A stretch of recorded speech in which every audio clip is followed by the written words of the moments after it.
By the end of this lesson, you will be able to explain the purpose of a half-wave rectifier.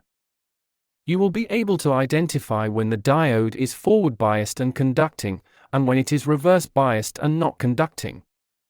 You will also be able to apply the ideal diode model to analyze the circuit during each half of the input cycle.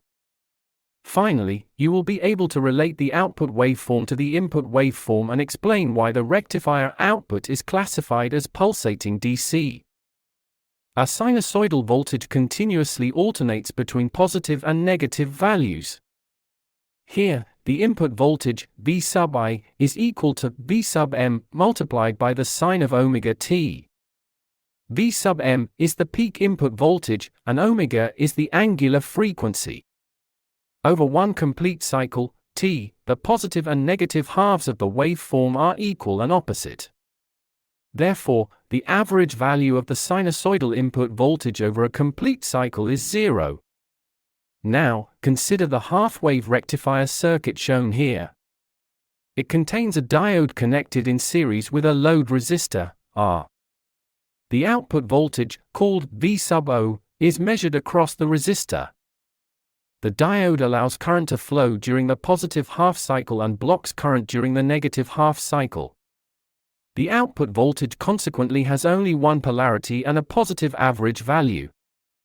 This process is called rectification. The circuit is known as a half-wave rectifier because it uses only one half of each input cycle. In a power supply, the diode performing this function is called a rectifier diode. Rectifier diodes are selected according to the current they must carry and the reverse voltage they must withstand. For this analysis, we will use the Ideal-Diode model. An ideal diode behaves like a short circuit when it is forward biased and like an open circuit when it is reverse biased. Let us examine its operation during the two halves of the input cycle. First, consider the interval from 0 to T/2. During this interval, the input voltage is positive. The upper input terminal is positive with respect to the lower reference terminal.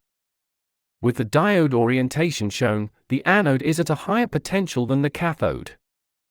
The diode is therefore forward biased, and it turns on. In the ideal diode model, a conducting diode is replaced by a short circuit. A complete path now exists for current to flow through the diode and the load resistor. The input voltage is applied directly across the resistor. Therefore, the output voltage is equal to the input voltage. In other words, V sub O equals V sub I. The load current is equal to the input voltage divided by R. It therefore has the same half-sinusoidal shape as the input voltage.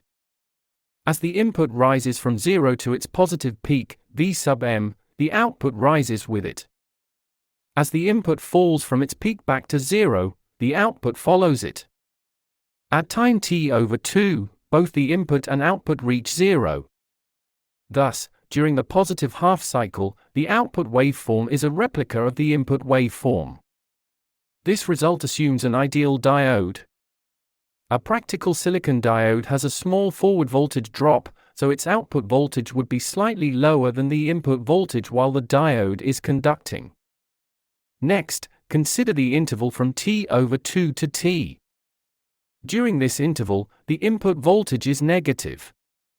The upper input terminal is now negative with respect to the lower reference terminal. The diode's anode is consequently at a lower potential than its cathode. The diode is reverse biased, and it turns off. In the ideal diode model, a reverse biased diode is replaced by an open circuit. The current path is now broken, so no current flows through the load resistor. The output voltage across the resistor is equal to the current multiplied by the resistance. Because the current is 0, the output voltage is also 0. The negative portion of the input waveform does not appear across the load. It is blocked by the diode, and the output remains at 0 until the next positive half cycle begins. To summarize, the diode conducts during each positive half cycle, causing the output to follow the input. During each negative half cycle, the diode does not conduct, and the output is 0. The resulting waveform is a sequence of positive half-sinusoidal pulses. It is not constant DC, but it has only one polarity and a positive average value. It is therefore called pulsating DC. For an ideal half-wave rectifier, the average output voltage is equal to the peak input voltage, V sub m, divided by pi. A filter can later be added to reduce the variation, or ripple, and produce a smoother DC output.